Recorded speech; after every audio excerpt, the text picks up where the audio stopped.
My name's Hannah, and if you ask me, my life's pretty standard. Got a decent job, a husband, Mark, who's been my rock since college, and 2 kids who are the usual blend of sweet and trouble. But if there's one thing I've learned, it's that normalcy is a fragile thing, especially with a brother like Alex. Alex is 8 years younger than me, the kind of guy who never really grew up.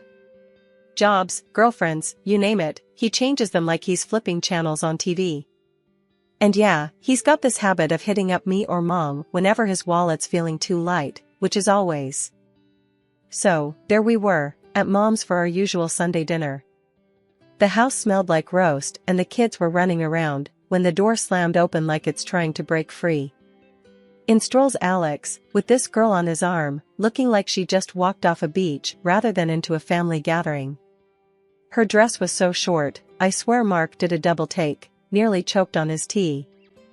Family, meet Lisa, Alex announces, all proud like he's won an award. My fiancé. And guess what? We're gonna have a baby. The room went silent. You could have heard a pin drop. Mark's coughing his lungs out, mom's frozen with her mouth half open, and I'm just staring, thinking, here we go again. Alex, are you out of your damn mind? I couldn't help myself. You can barely take care of yourself. Lisa, hands on her hips, eyes me like I'm something she stepped in. We're very happy, thank you. And we don't need negativity, right, babe? Alex nods, slinging an arm around her. Yeah, we're doing great. Right, Mom? Mom, bless her, is trying to find her words. Congratulations. But, Alex, have you thought this through? A baby is a big responsibility. Of course, he hasn't, I muttered, earning a glare from both of them. Listen here, Hannah. Alex shot back. I don't need a lecture from you. We're gonna be fine. Right, Lisa? Lisa smirks.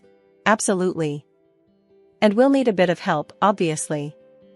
Starting with living here for a while. I almost choked on my own spit. Live here? With Mom? Are you kidding? Why not? Lisa snapped. It's not like we have anywhere else to go.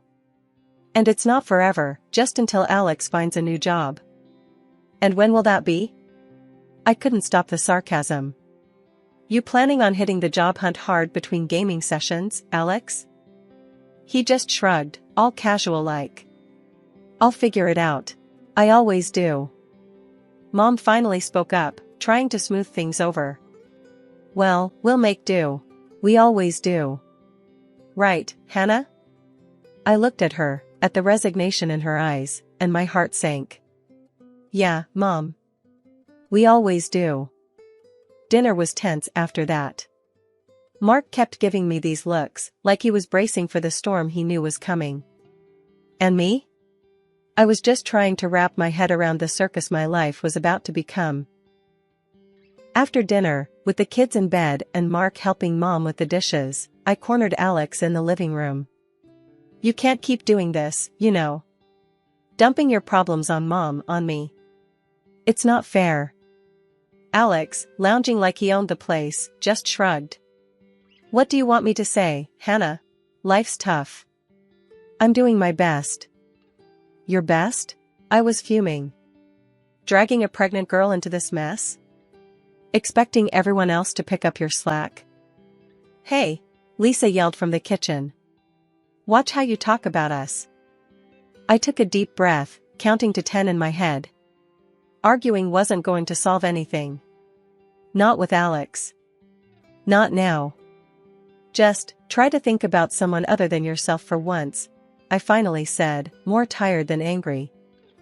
Alex just looked at me, and for a second, I thought I saw a flicker of something like guilt.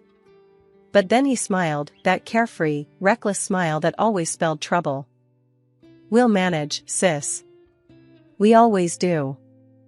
As I went to help with the dishes, leaving Alex to his illusions, I couldn't shake the feeling that we were all on the brink of something big. And not in a good way. But like Mom said, we'd make do. Because that's what families do, right? Even when they're about to be turned upside down by one of their own. Having Alex and Lisa move in was like inviting a hurricane into your house and hoping it'd just water the plants. From day one, the balance of our family home was thrown off. Mom tried to stay upbeat, but I could see the strain in her eyes. One morning, I dropped by to see Mom, and the scene was chaos. Dishes piled up, laundry forgotten, and Lisa lounging on the couch like she owned the place, scrolling through her phone. Alex was nowhere to be seen, probably asleep or pretending to be. "Morning, Lisa," I said, keeping my voice neutral. "Need help with anything?" She barely glanced up. "Oh, no, I'm good. Just resting." "You know, for the baby." "Right. The baby." I looked around at the mess.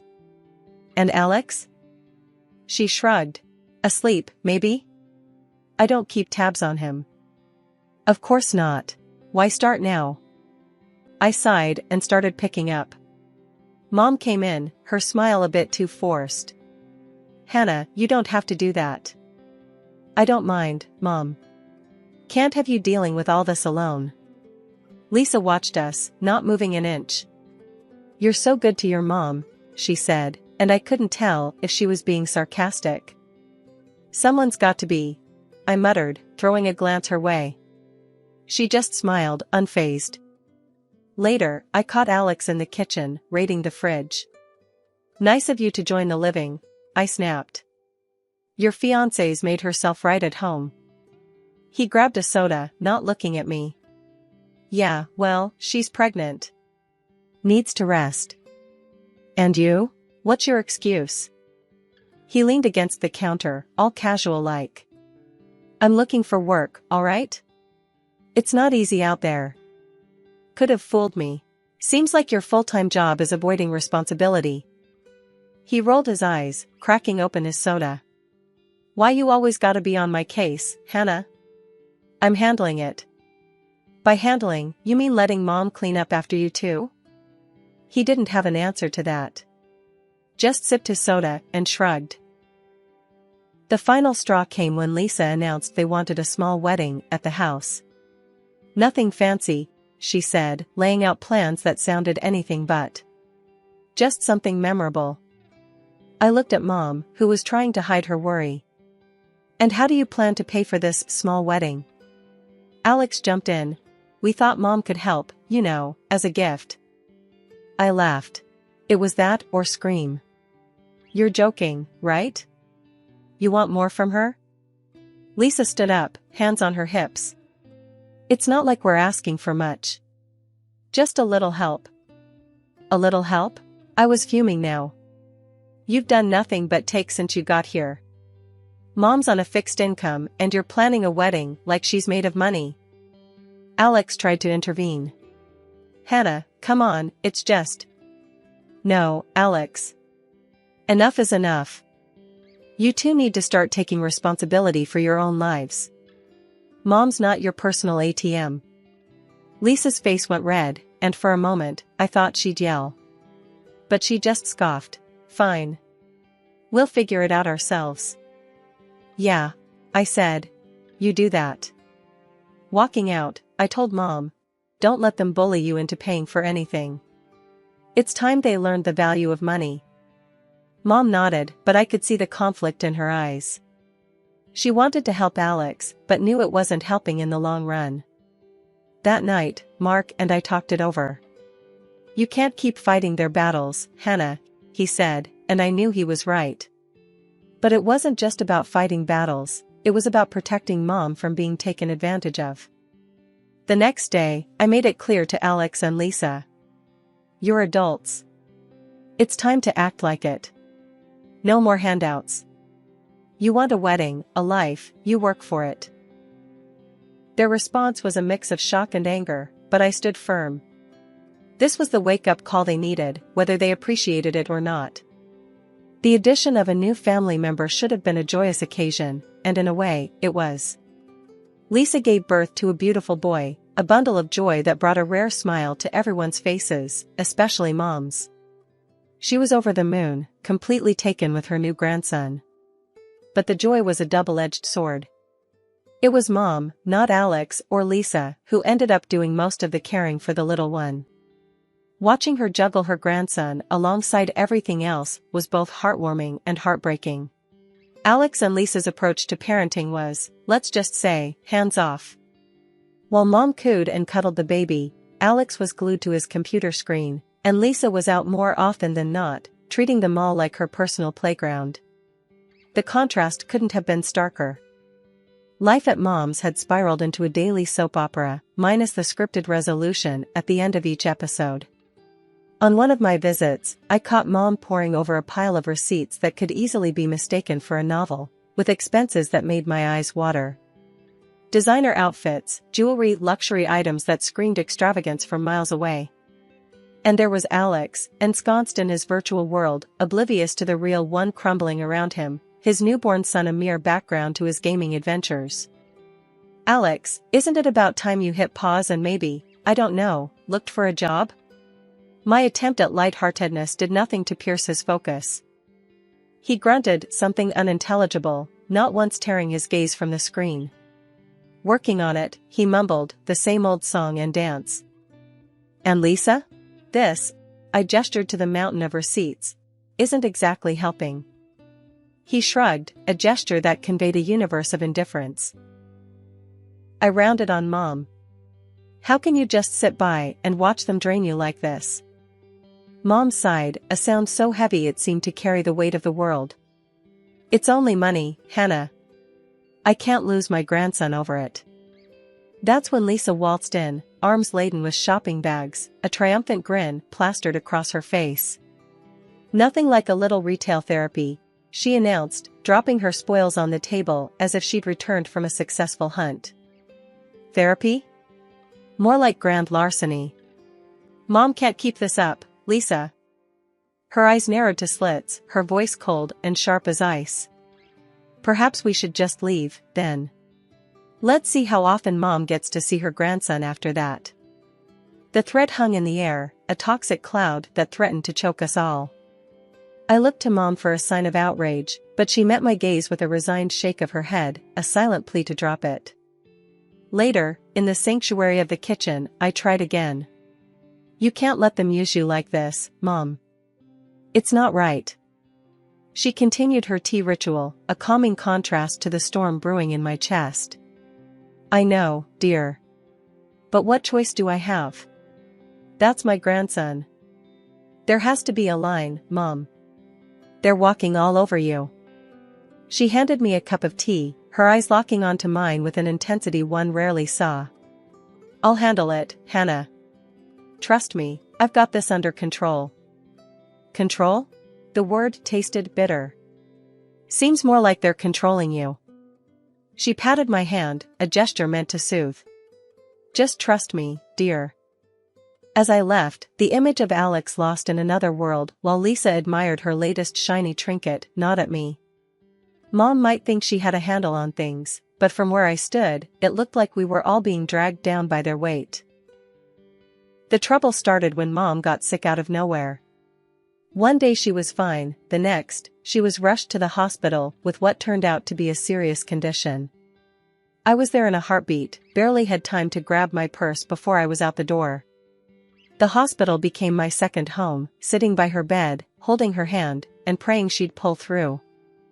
I called Alex, tried to get through to him and Lisa, telling them, Mom's sick, she's in the hospital.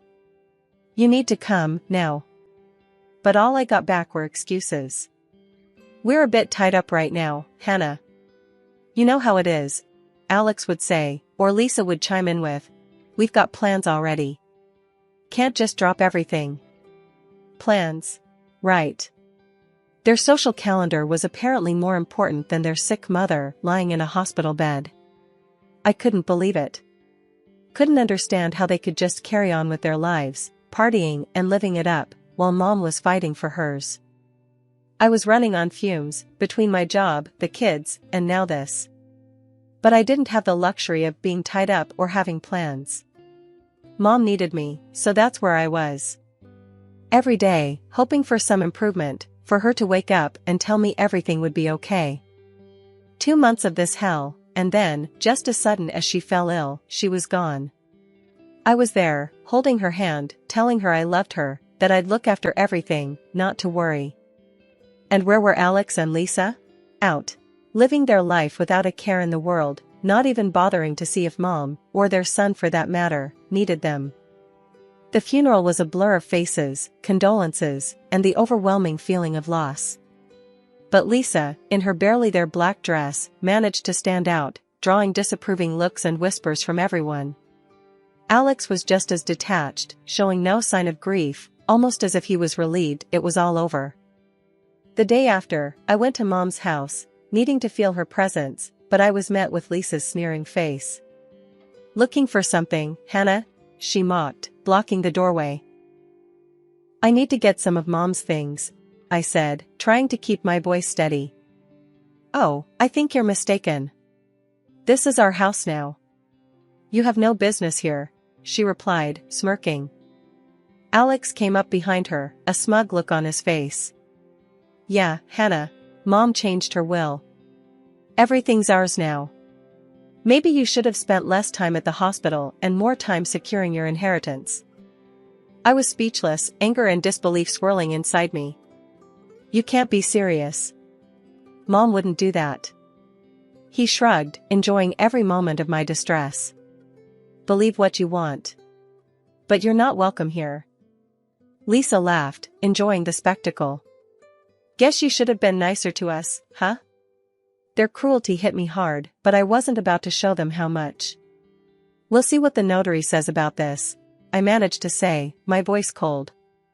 "Good luck with that," Alex called out as I walked away, their laughter echoing behind me.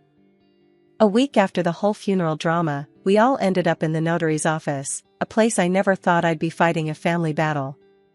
The air was thick with tension, you could cut it with a knife. Alex and Lisa were smirking like they already won the lottery, but I had a card up my sleeve they didn't see coming. The notary cleared his throat, and the room went dead silent. "The will Mr. Alex Kramer has been referring to," he began, eyeing my brother, "is not the final will. Your mother made another visit here, with Hannah, to draft the final document." Lisa's face turned a shade I didn't know existed. "What the hell does that mean?" she spat, her voice like venom. "It means," I said, my voice steady, "that Mom knew better. She left the house to me, not you two." The notary nodded. "Indeed. The house goes to Hannah." Alex jumped up, his face red. "That's bullshit. She wouldn't do that." Lisa was on her feet too, screaming insults at me that would make a sailor blush. The notary raised his hand, calling for silence. "There's more.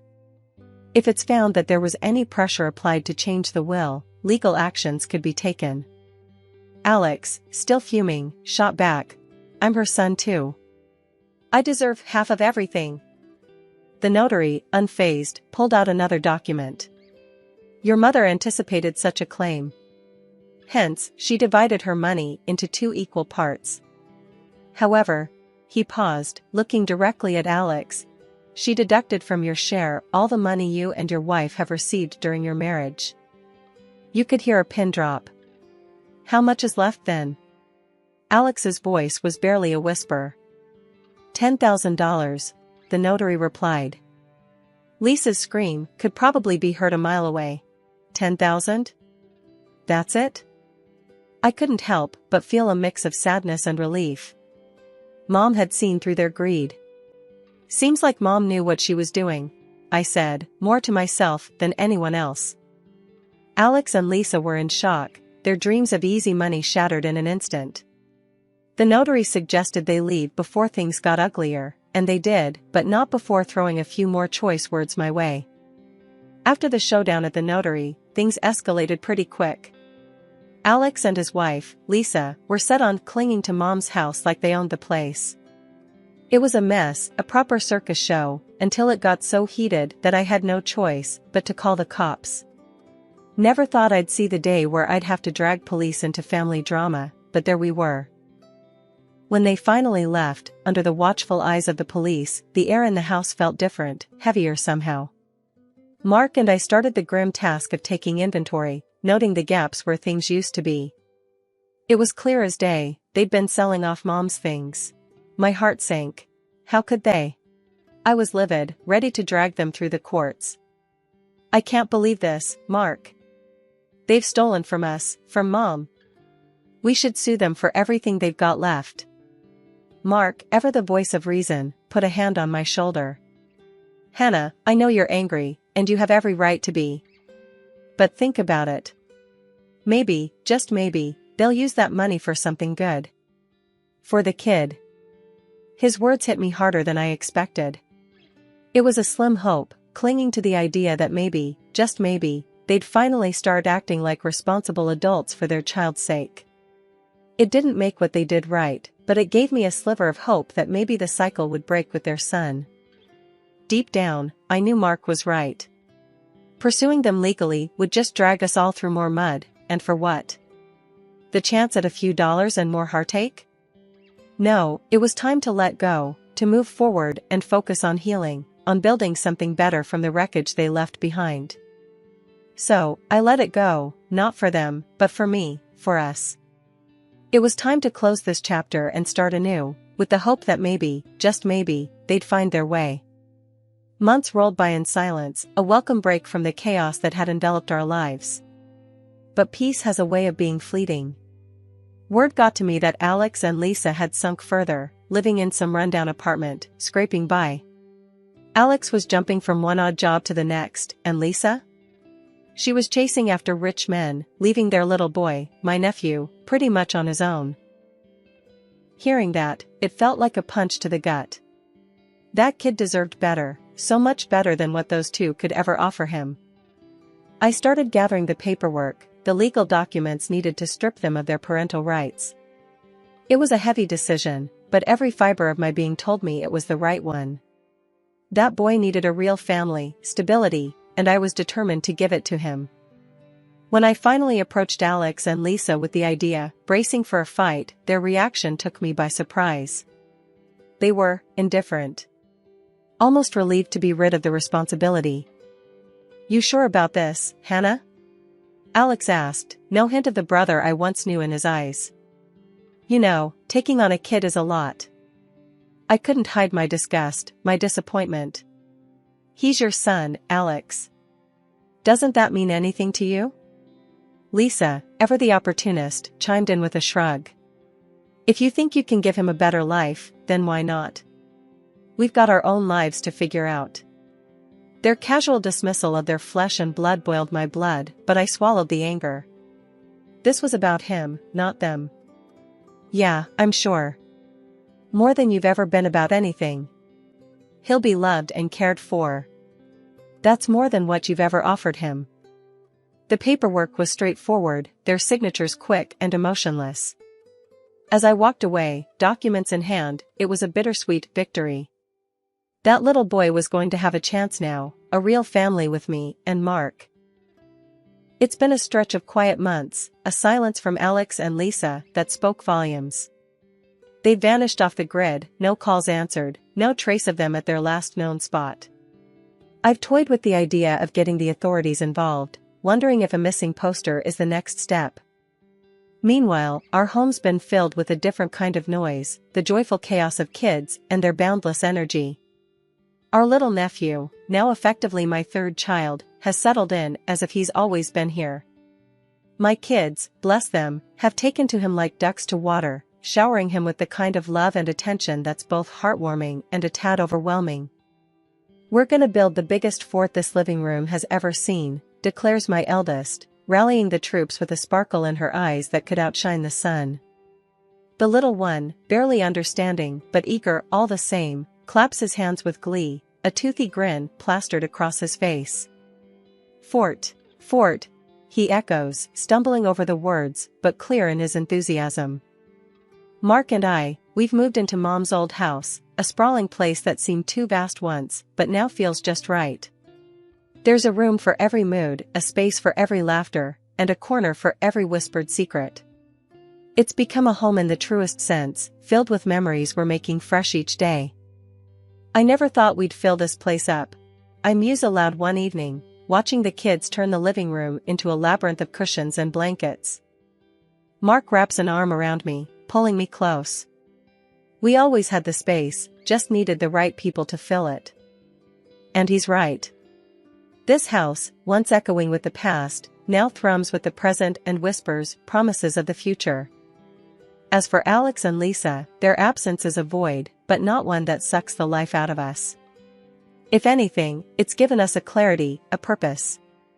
We've built something solid, something real, out of the wreckage they left behind. We've turned a page, started a new chapter. And in this story, we're all exactly where we're meant to be.